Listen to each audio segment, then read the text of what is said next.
में हम लोगों ने कुछ टूल्स की बात की थी। डेटाबेस एडमिनिस्ट्रेटर्स के लिए जो टूल्स हमें रिक्वायर्ड होते हैं, जैसे हमने कुछ टूल्स देखे थे। कुछ टूल्स ऐसे होते हैं जो डेटाबेस को इंस्टॉल करने में हेल्प करते हैं, यूनिवर्सल इंस्टॉलर जैसे होता है। फिर कुछ टूल्स ऐसे होते हैं जो कॉन्फ़िगरेशन में जो है फिर हमें हेल्प करते हैं, जिसे डेटाबेस डीबीसीए कहते हैं। आज के लेक्चर में भी आप डीबीसीए की टर्म देखेंगे। फिर कुछ टूल्स जो हैं वो डेटाबेस के वर्जन्स को अपग्रेड करने के लिए यूज किए जाते हैं, जैसे डेटाबेस अपग्रेड असिस्टेंट का हमने देखा था। फिर इसी तरह से नेट कॉन्फ़िगरेशन असिस्टेंट, जो नेट कनेक्टिविटी के लिए हेल्प करते हैं। Oracle enterprise manager, database control, जो बेसिकली मैनेजमेंट पर्पसेस के लिए जो है वो डेटाबेस के अंदर जो है वो ओरेकल की डेटाबेसेस में जो है यूज किया जाता है। तो ये कुछ टूल्स है जो हमने लास्ट क्लास में देखे थे। इसी को आगे बढ़ाते हैं। ये नोट्स में से आप लोगों को मैं पढ़ा रहा हूँ इसमें से, ठीक है। तो हमने पहला चैप्टर जो है वो बुक में से किया है। आप देखेंगे जो बुक में हमने पहले चैप्टर में चीजें पढ़ी हैं वही चीजें आपकी इन नोट्स में भी हैं, जो मैंने आपको सेंड की हुई हैं। सारी वही चीजें। हो सकता है नोट्स में कुछ चीजें जो है वो कुछ पॉइंट्स जो हैं या कुछ टॉपिक्स जो हैं उनके पॉइंट्स थोड़े कम हो और कुछ टॉपिक्स के पॉइंट्स थोड़े ज्यादा हों, इजी वर्डिंग में लिखे हों। तो इसलिए आप एक दफा नोट्स को भी जो है वो गो थ्रू कर लीजिएगा।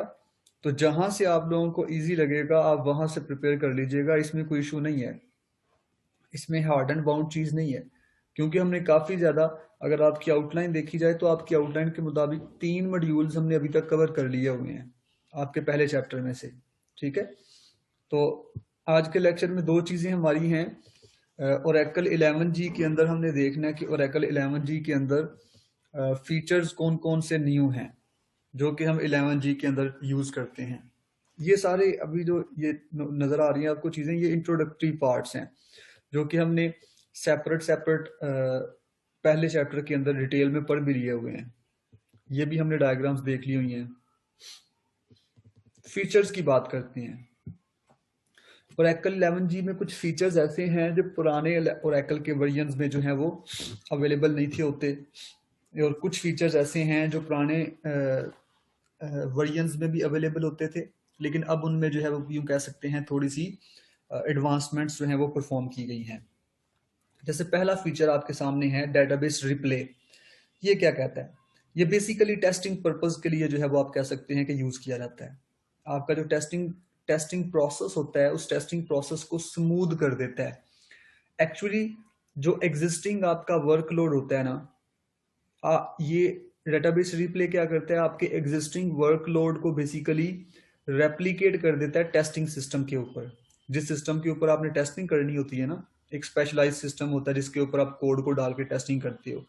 तो आपके एग्जिस्टिंग सिस्टम का जो वर्कलोड होगा उसको ये डेटाबेस रिप्ले क्या करेगा, एग्जिस्टिंग वर्कलोड को रेप्लिकेट कर देगा या कॉपी कर देगा, किसके ऊपर?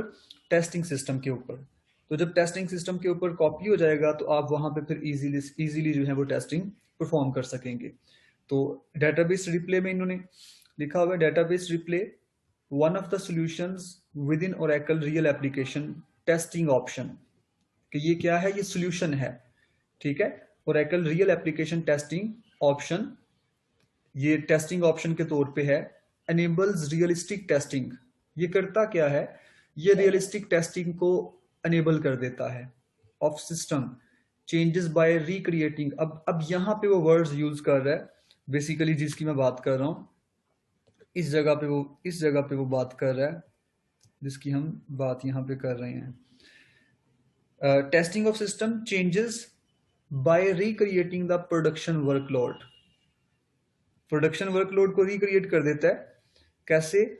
ऑन द टेस्ट सिस्टम के ऊपर प्रोडक्शन वर्कलोड को रिक्रिएट कर देता है, ठीक है। तो यही बात मैं आपको बता रहा था कि आपका जो टेस्ट सिस्टम होगा उसके ऊपर प्रोडक्शन वर्कलोड को जो है वो हम क्या करते हैं, हम रिक्रिएट कर देते हैं while maintaining the unique characteristics of the workload। कि आपका जो एग्जिस्टिंग वर्कलोड है उसकी जो करेक्टरिस्टिक्स होंगी वो डिस्टर्ब नहीं होंगी। आपके एग्जिस्टिंग वर्कलोड को हम क्या करेंगे, हम रिक्रिएट कर देंगे, ठीक है। जो भी आपका प्रोडक्शन वर्कलोड है, जो भी आपका कोड है, उस कोड को हम रिक्रिएट कर देंगे टेस्टिंग सिस्टम के ऊपर, ताकि उसका टेस्टिंग जो है वो परफॉर्म की जा सके। अब ये किस तरह से ये काम करता है? It does so bye capturing the live workload. आपका जो लाइव वर्कलोड होता है उसको कैप्चर किया जाता है on production system and replaying it on test system. Production system पे जितना आपका कोड होता है उस सारे को रीप्ले कर दिया जाता है टेस्ट सिस्टम के ऊपर, मतलब रेप्लिकेट कर दिया जाता है विद एग्जैक्ट टाइमिंग। उसी टाइमिंग जिस टाइमिंग पे आप कॉपी कर रहे हो या आप उठा रहे हो प्रोडक्शन वर्कलोड से अपने कोड को, उसी टाइमिंग के ऊपर जो है वो टेस्टिंग सिस्टम के ऊपर उसको रेप्लिकेट किया जाता है। अगर मल्टीपल यूजर्स आपके जो हैं वो ओरिजिनल इंस्टेंस के ऊपर कनेक्टेड हैं, ठीक है, मल्टीपल यूजर्स अगर डेटाबेस ओरेकल डेटाबेस सर्वर के साथ कनेक्टेड हैं, तो जो टेस्टिंग सिस्टम होगा उसमें भी कंकरेंसी वही रखी जाएगी, उसमें भी यही शो किया जाएगा कि मल्टीपल यूजर्स जो हैं उस कोड को यूज कर रहे हैं। And transactional properties of the original workload, और जो ट्रांजैक्शनल प्रॉपर्टीज ओरिजिनल वर्कलोड की हैं वही ट्रांजैक्शनल प्रॉपर्टीज आपकी रेप्लिकेटेड या रीप्लेड वर्कलोड की होंगी, जो कि आपने टेस्टिंग सिस्टम के ऊपर रिप्ले किया होगा। ठीक है, सिंपल वर्ड्स में ये कह सकते हैं कि आपने जो ओरिजिनल वर्कलोड है प्रोडक्शन सिस्टम्स के ऊपर, उसकी 100% जो कॉपी है एज इट इज सारे फीचर्स के साथ आपने वही उठा के टेस्ट सिस्टम के ऊपर जो है वो रखी हुई है।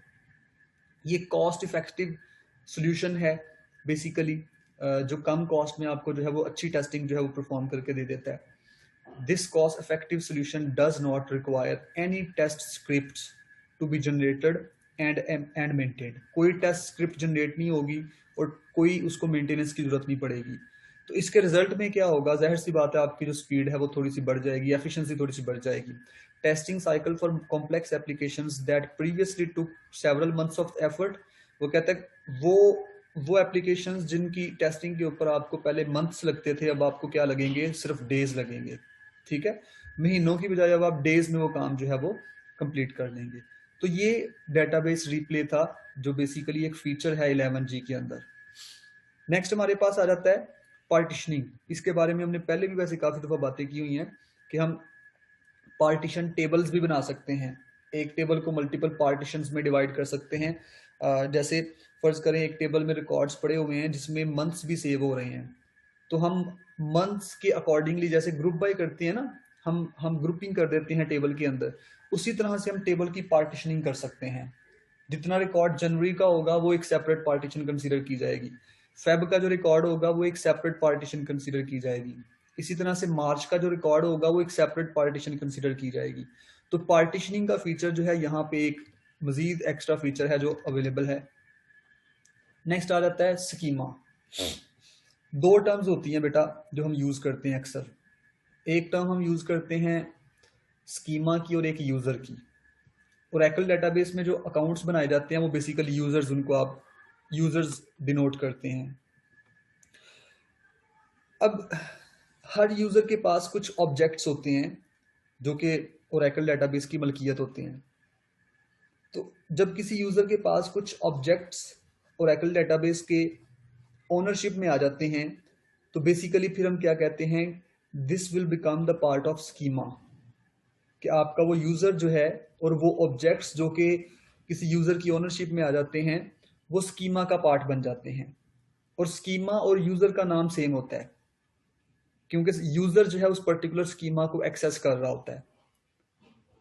तो यहां इन्होंने डिफाइन भी किया हुआ है, add columns with default value easily and explore invisible indexes, virtual columns and real read only tables।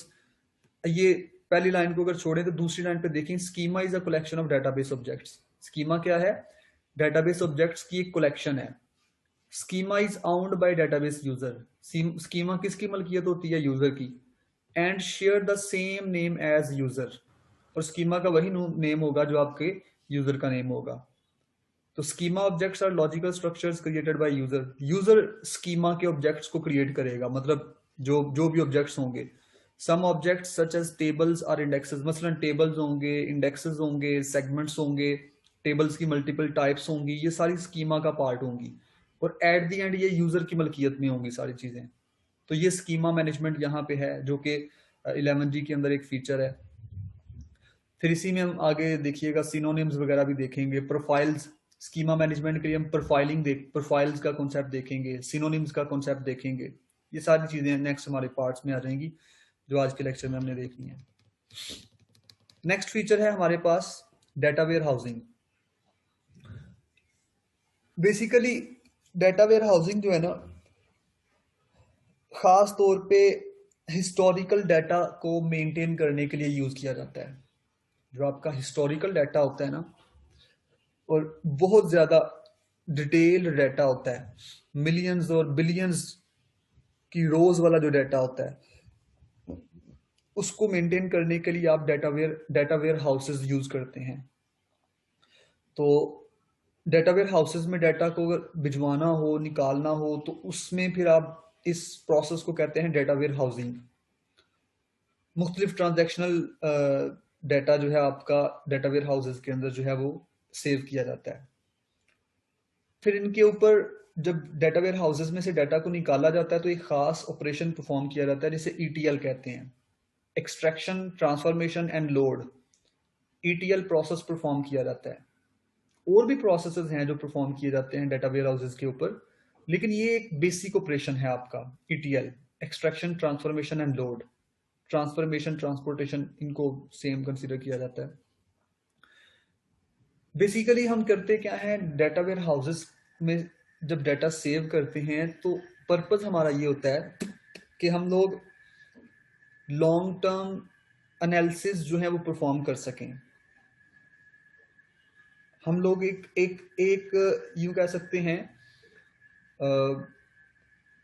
कोई भी स्टैंडर्ड क्रिएट करना हो ना जब हम लोगों ने, तो हमारे पास बिलियंस रिकॉर्ड्स अवेलेबल होने चाहिए जिनके ऊपर हम लोग जो है वो, जिनकी हम माइनिंग करके उनके ऊपर कोई स्टैटिस्टिकल डिसीजन जो है वो बिल्ड कर सकें। अब स्टैटिस्टिकल डिसीजन कैसे बिल्ड होगा जब तक हम उस डाटा के ऊपर स्टैटिस्टिकल एनालिसिस परफॉर्म नहीं करेंगे। अब स्टैटिस्टिकल एनालिसिस परफॉर्म करने के लिए आपको डाटा वेयर हाउस में से डाटा निकालना पड़ेगा। तो डाटा निकालने के लिए फिर हम ETL प्रोसेस यूज करते हैं डाटा वेयर हाउसेस में से डाटा निकालने के लिए। जो आपका सिंपल डेटाबेस होता है उसमें रिकॉर्ड्स कम होते हैं, डेटा वेयर हाउसेस में रिकॉर्ड्स बहुत ज्यादा होते हैं।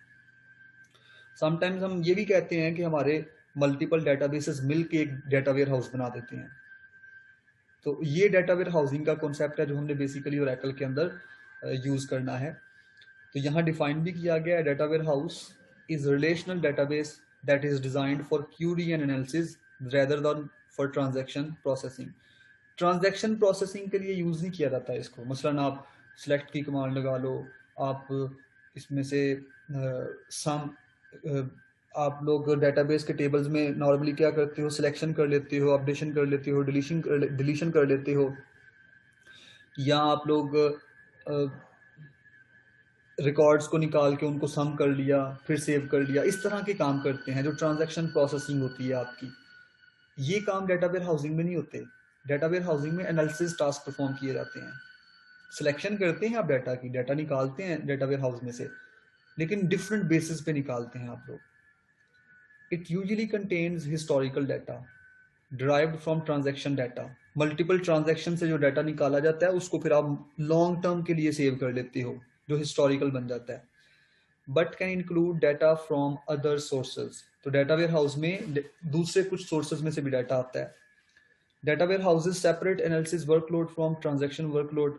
अब वो बता रहा है कि वर्कलोड को सेपरेट और ट्रांजैक्शन वर्कलोड को सेपरेट कर दिया जाता है। And enable organisation to consolidate data for several sources. This helps in, अब ये कैसे हमें मदद करेगा, मेंटेनिंग हिस्टोरिकल रिकॉर्ड्स। तो हमारा एक तो जो लॉन्ग टर्म रिकॉर्ड है वो भी मेंटेन हो जाता है।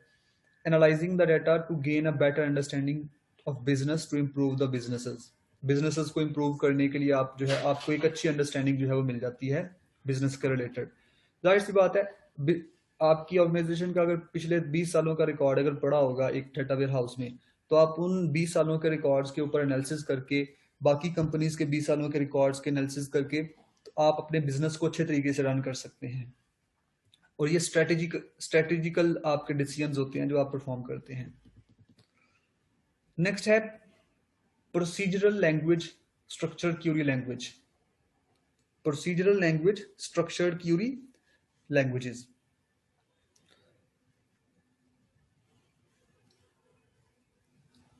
आप जो आपकी सीक्वल की कमांड्स हैं, बेसिकली आप उन कमांड्स को भी Oracle के अंदर with the help of PL SQL जो है वो यूज कर लेते हैं, ताकि आपकी जो परफॉर्मेंस है, जो एफिशिएंसी है, जो स्पीड है एग्जीक्यूशन की या प्रोसेसिंग की या एनालिसिस की, वो थोड़ी सी जो है वो इंक्रीज हो सके या वो थोड़ी सी बढ़ सके। तो इस पर्पज के लिए आप फिर PL SQL और इसके अलावा आप PL SQL स्टैटिक भी यूज करते हैं, ठीक है, जो कि एक एडवांसमेंट होती है PL SQL की। Oracle Database 11G introduces a number of nifty new features to improve the performance of PL SQL code, but almost dramatic ones are native compilation and intra-unit inlining.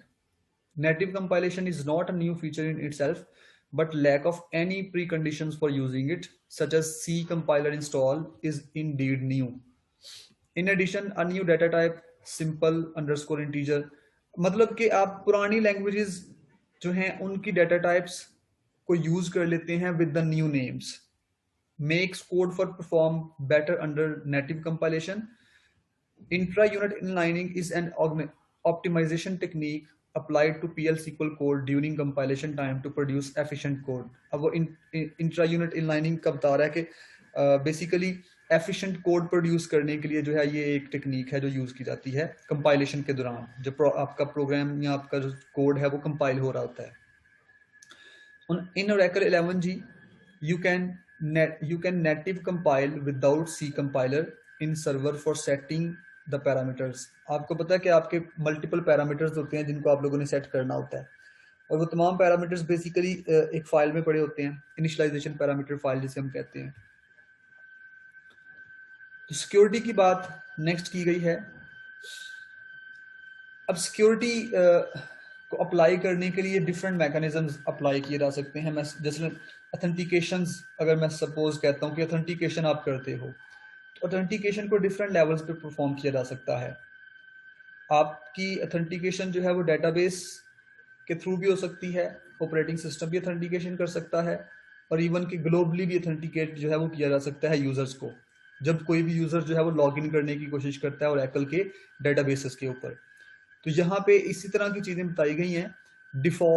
कुछ default passwords होते हैं, users के default passwords होते हैं जिनको आप लोग यहाँ पे, जिसको उन्होंने रिट्रीव करके दिखाया बेसिकली इस लाइन के अंदर सेलेक्ट की क्यूरी लगाई गई है, और इस क्यूरी के जरिए से बेसिकली किया गया है सिंपल डिफॉल्ट पासवर्ड्स और यूजर नेम्स, जो कि यूजर्स नेम अवेलेबल हैं वो तमाम यूजर्स नेम्स निकाले गए हैं, ठीक है।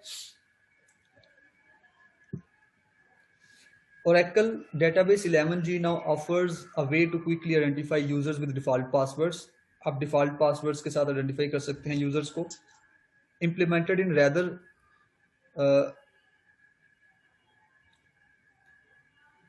एक मिनट जरा नोट रिलीज,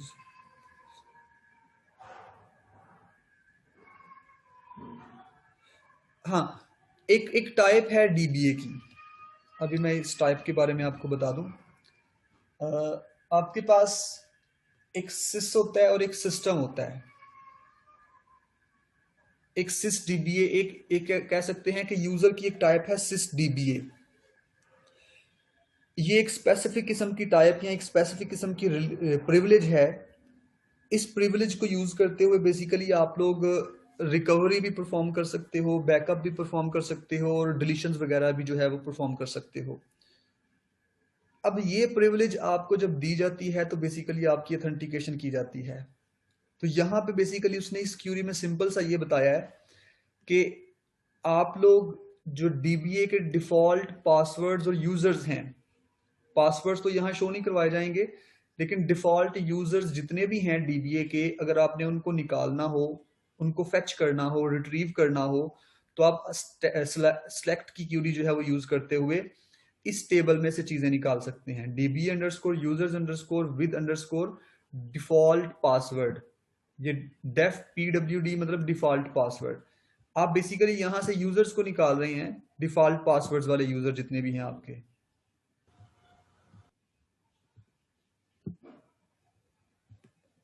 तो जितने भी आपके डिफॉल्ट पासवर्ड्स वाले यूजर्स हैं आप उनको बेसिकली रिट्रीव कर रहे हो। जैसे यहाँ पे इन्होंने नीचे दिखाए भी हैं, ये सारे डिफॉल्ट पासवर्ड्स वाले यूजर्स हैं। जैसे इसमें से एक उन्होंने स्कॉट के नाम पे एक यूजर सपोज सेलेक्ट किया है, स्कॉट के नाम पे। You can see Scott listed above because his password is tiger the default one, change it with. वो कहता है अगर आप इसका पासवर्ड चेंज भी करना चाहती हो ना, जो डिफॉल्ट पासवर्ड है, तो अगर पासवर्ड आपने चेंज करना है तो आप इसका पासवर्ड चेंज भी कर सकते हैं। कैसे चेंज कर सकते हैं? आप आल्टर की क्यूरी लगाएंगे, ठीक है, आल्टर की क्यूरी लगा के आप पासवर्ड को चेंज कर सकते हैं।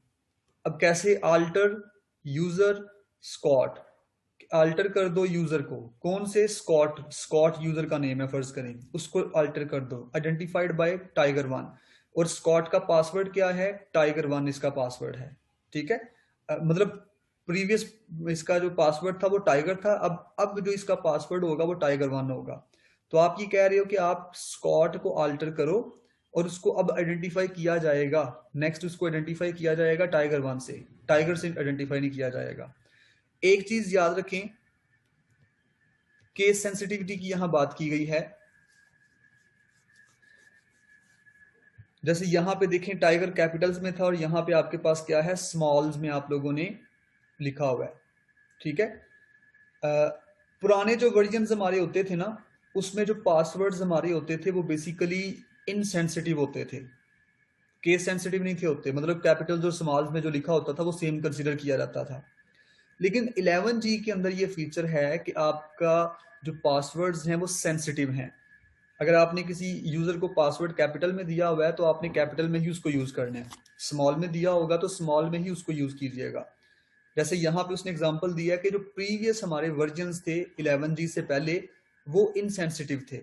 जैसे ये दो क्यूरीज लगाई हैं उसने, सेम दो क्यूरीज। क्या किया है उसने? बेसिकली कनेक्शन क्रिएट किया है, स्कॉट यूजर का नेम है और टाइगर उसका पासवर्ड है। नीचे भी वही क्यूरी है लेकिन उसने टाइगर के कैपिटल स्पेलिंग जो है वो कैपिटल्स में कर दिए हैं, ठीक है। क्योंकि इनसेंसिटिव होता था प्रीवियस वर्जन्स में, तो इसलिए दोनों क्यूरीज को सेम कंसीडर किया जाता था। और ये कनेक्शन बनाने की एक क्यूरी है, बेसिकली सिंपल कनेक्शन बनाने की सर्वर के साथ।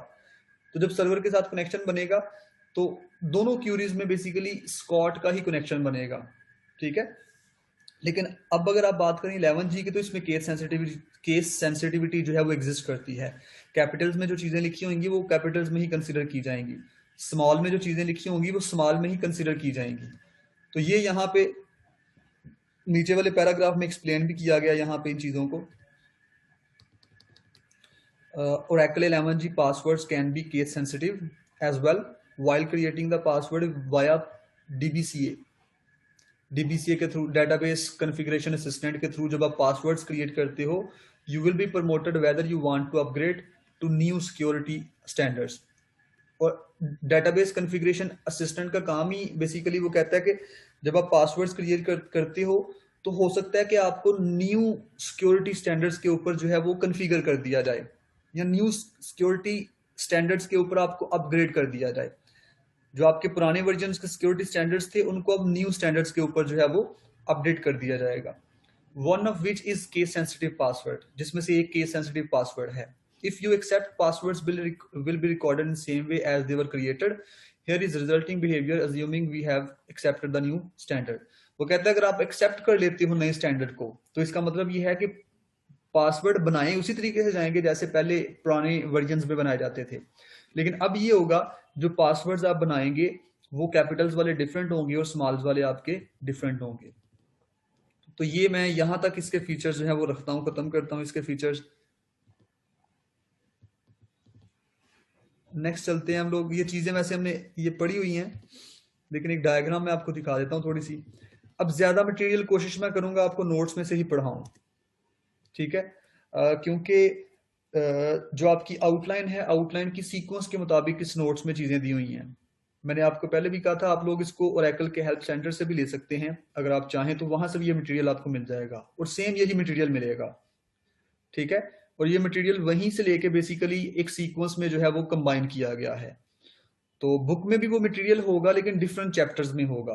तो इसलिए हम कोशिश यही करेंगे कि हम लोग सीक्वेंस में जिसमें अवेलेबल है हमारे पास, हम उसी सीक्वेंस में इसको जो है वो यूज करते जाएंगे।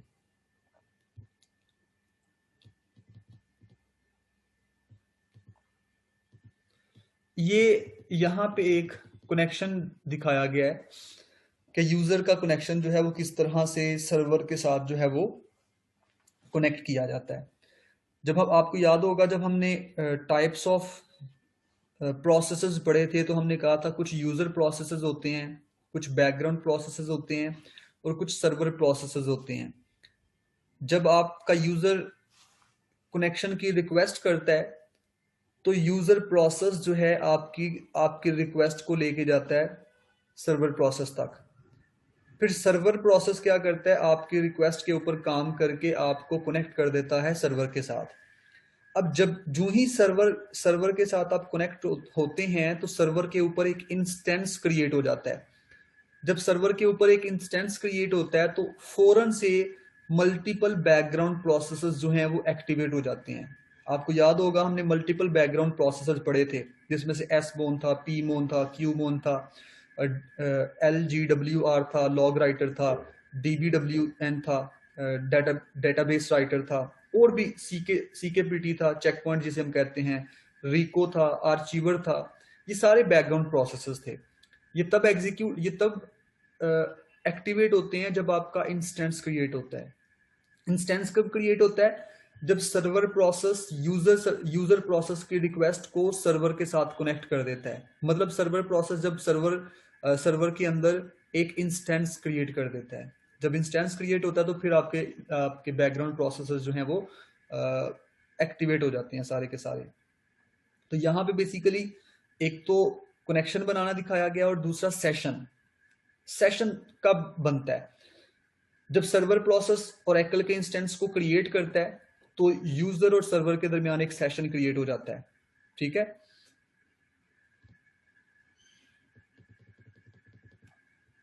फिर इसी तरह से आपको याद होगा हमने पढ़ा था कि सर्वर की दो तरह की कनेक्शन कैपेबिलिटीज होती हैं।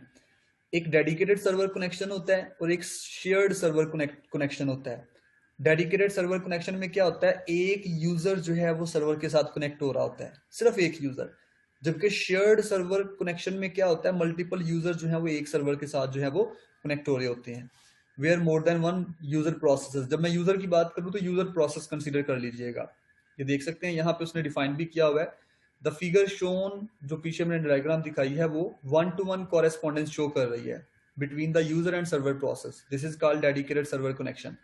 और शेयर्ड सर्वर कनेक्शन क्या है, where more than one user processes share a server process.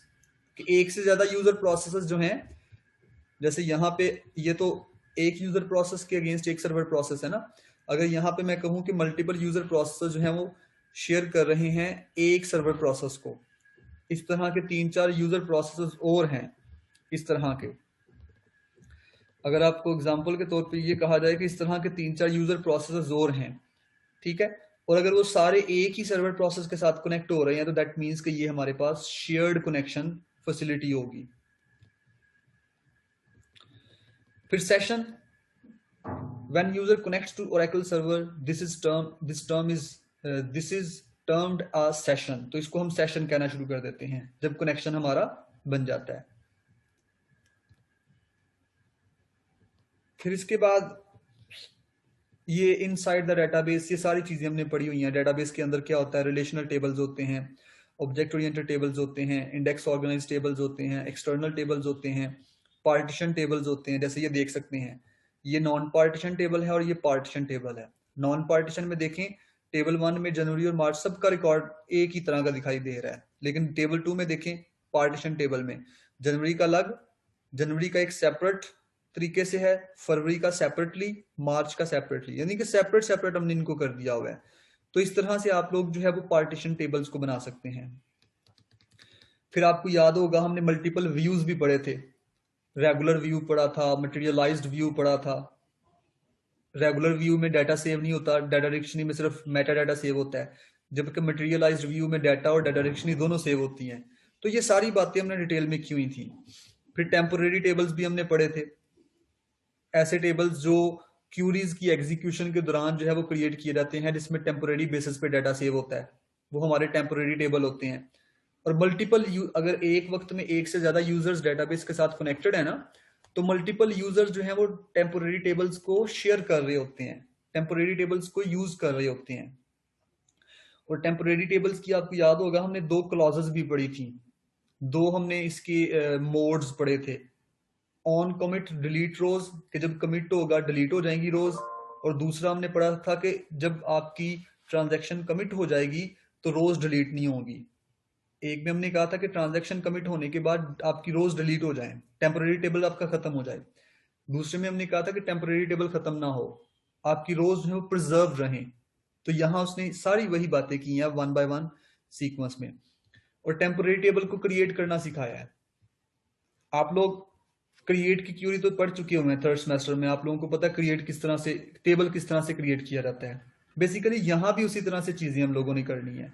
और जब टेबल क्रिएट किया जा रहा होता है, आप लोग उसमें प्राइमरी की कंस्ट्रेंट भी लगा लेते हैं, फॉरेन की कंस्ट्रेंट भी लगा लेते हैं, इस तरह की मल्टीपल कंस्ट्रेंट्स लगा लेते हैं। तो जैसे आप टेबल क्रिएट करते हो वैसे ही उसने यहाँ टेम्पोरेरी टेबल क्रिएट करके दिया हुआ है, ठीक है। और एक चीज याद रखिएगा, हमने टेबल स्पेसेस को भी डिस्कस किया था। जैसे सिस एक टेबल स्पेस है सिस, और एक सिस AUX, ये दो लाजमी टेबल स्पेसेस होती हैं आपकी डेटाबेस में, लाजमी, ये तो कंफर्म होनी है। इसके अलावा आपकी एक TEMP टेबल स्पेस भी हो सकती है अगर आप चाहें तो। एक टेबल स्पेस होती है बिग फाइल, एक टेबल स्पेस आपकी होती है यूजर्स के रिकॉर्ड के लिए यूजर्स की table space. Temp table space तब यूज की जाती है जब आप टेम्पोरेरी टेबल्स बनाते हैं। टेम्पोरेरी टेबल्स जो होते हैं वो टेम्प टेबल स्पेस में पड़े होते हैं, क्योंकि ये सॉर्टिंग पर्पसेस के लिए यूज किए जाते हैं, सॉर्ट करने के लिए, आपकी वैल्यूज को सॉर्ट करने के लिए। यहां पे उन्होंने क्रिएट करने का दिखाया है, क्रिएट ग्लोबल टेम्पोरेरी टेबल, ठीक है। टेबल का आगे नाम है my_temp_table, ये हमने टेबल का नाम रख दिया। हम ग्लोबल टेम्पोरेरी टेबल बनाना चाहते हैं। मैं भी बता रहा था आप लोगों को कि मल्टीपल यूजर्स जो हैं उस टेबल को एक्सेस कर सकेंगे। फिर पेरेंथेसिस के अंदर हमने उसमें कॉलम्स कौन से बनाने हैं, जैसे आईडी उसकी टाइप नंबर होगी, डिस्क्रिप्शन उसकी टाइप वारशार 20 होगी, फिर पेरेंथेसिस बंद। अब इसके बाद हमने जो इसके ऊपर कंस्ट्रेंट्स लगानी है वो कंस्ट्रेंट्स हम लगा सकते हैं। जैसे मैं कहता हूं ऑन कमिट डिलीट रोज, कि जब इस टेबल के ऊपर ट्रांजैक्शन कमिट होगी तो रोज डिलीट कर दी जाए, ठीक है, आपकी रोज फौरन से डिलीट, या सेशन जब एक्सपायर होगा तो आपकी रोज फौरन से डिलीट कर दी जाए टेबल की। ऑन कमिट डिलीट रोज या ऑन कमिट प्रिजर्व रोज, इन दोनों में से आप एक यूज करेंगे, ठीक है। फिर उसने नीचे उस टेबल में रिकॉर्ड्स को एंटर करके दिखाया इंसर्ट की क्यूरी के थ्रू, इंसर्ट इनटू टेबल का नाम, फिर वैल्यूज, आपको पता है आप इंसर्ट की क्यूरी के थ्रू डायरेक्टली वैल्यूज भी पास कर सकते हैं, और इसके अलावा कॉलम्स और वैल्यूज दोनों डिफाइन कर सकते हैं। तो यहां उसने डायरेक्ट वैल्यूज को डिफाइन किया हुआ है। जैसे वैल्यूज वो देना चाहता है 1, ONE। अब पहला 1 इसका मतलब नंबर होगा, दूसरा ONE मतलब स्ट्रिंग वैल्यू होगी, ठीक है। तो पहला जो भी कॉलम होगा उसमें 1 चला जाएगा, दूसरा जो भी कॉलम होगा उसमें ONE चला जाएगा। फिर नेक्स्ट उसने उसी के ऊपर एक क्यूरी लगाई है, सिलेक्ट की क्यूरी, मतलब यहां वो आपको क्यूरीज लगा के दिखा रहा है, ठीक है, टेम्पोरेरी टेबल के ऊपर। तो आप इनको भी लगा सकते हैं। फिर क्लस्टर टेबल्स भी हम लोगों ने पढ़े हुए हैं, आप लोगों को अगर याद हो, जब आपने कुछ क्यूरीज जो है वो मल्टीपल टेबल्स के ऊपर लगानी होती हैं, बार बार लगानी होती हैं, और जिन टेबल्स के ऊपर आपने एक क्यूरी को बार बार लगाना होता है उन टेबल्स के कॉलम्स भी सपोज सेम है। तो जब ऐसे टेबल्स के ऊपर आपने क्यूरीज लगानी हो जिनके कॉलम्स भी सेम हो और आपको सेम पीस ऑफ कोड बार बार रिट्रीव करना हो, तो आप क्या करते थे, आप बजाय इसके कि उन टेबल्स को अलग अलग रहने दें, आप उनका एक क्लस्टर्ड टेबल बना लेते थे, एक कंबाइंड टेबल बना लिया करते थे, ताकि क्यूरी की ऑप्टिमाइजेशन जो है वो ठीक हो जाए, क्यूरी की परफॉर्मेंस जो है वो ठीक हो जाए, एफिशिएंटली जो है वो क्यूरी आपकी परफॉर्म हो जाए। तो इस पर्पज के लिए फिर आप क्लस्टर टेबल बनाते थे। तो यहाँ क्लस्टर टेबल को भी बना के दिखाया गया है, क्रिएट क्लस्टर EMP डिपार्ट, ये टेबल का नाम है, ठीक है जी। और ये उसने कॉलम्स बनाए हैं, सिंगल एक कॉलम, DID एक कॉलम बनाया उसने बस। फिर क्रिएट इंडेक्स